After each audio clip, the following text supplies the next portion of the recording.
जियो अरे वाह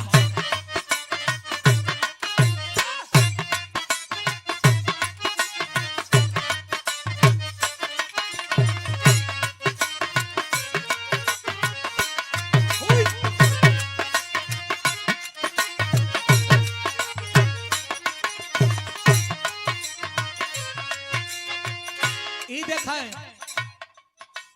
ई बड़ा प्यार से लोग पहिलवा चलल रहल आज भी नया हो गइल बा। लोग कहला कि वंदना से पहले कोनो तरल धुन बतावल जरूरी लेकिन नीक चीज के हमेशा आदर कइल जाला। कोनो हमरे जैसन लइका और कोनो लइकी रह मान लेवे के ह मान ले के बा जे करे के मानत है वही के मान ले। अगर हम के माने के आदमी कहीं छूट दी अपना शरीर पता अपन अधिकार है ये नहीं कि दूसरा शरीर पर अधिकार आदमी कैसे बना ले। लेकिन हमके माने के रही तो हमरा बिना के मान ले ये हमरे जैसन लइका रबिना जैसन लइकी प्यार तो बढ़िया चलल लेकिन कुछ दिन के बाद अलगाव हो गई। अलगाव हो गई 2 साल के बाद जब लड़की मिलल तो लड़का तो बड़ा जोश में गई कि तन की सबतिया ले जाके करस के का हो का हाल बा। लड़की चिन्हते नहीं थे। लड़का पूछा था कि चिन्हत नहीं का कहते ना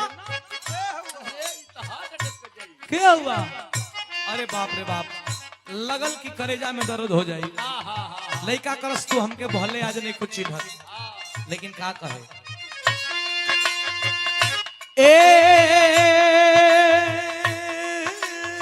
रानी गो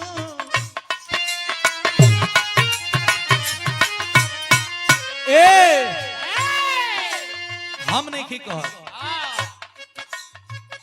हो कहियो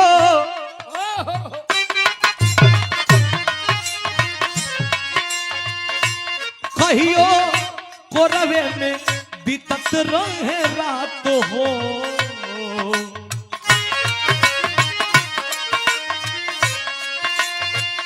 कहियो कोरवे में बीतत रहे रात हो।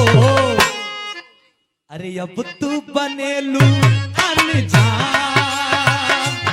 कहियो कोरवे में रहे रात हो। अब तू बनेलू अनजान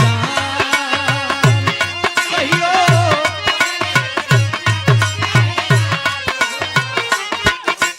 जियो जियो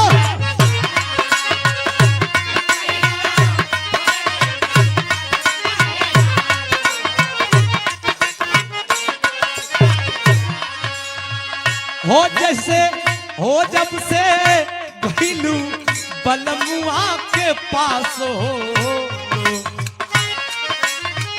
हो जब से घिलू बलमुआ के पास हो। अब तू बनेलू अनजान जब से घिलू बलमुआ के पास हो। अब तू बनेलू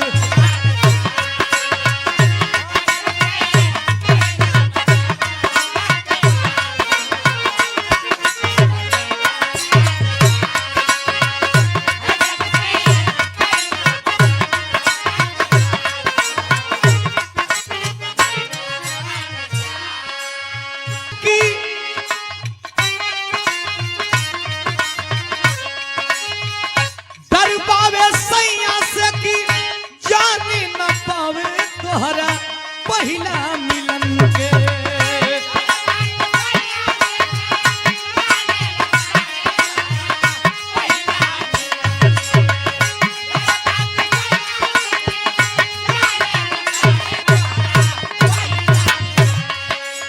और ये पुरस्कार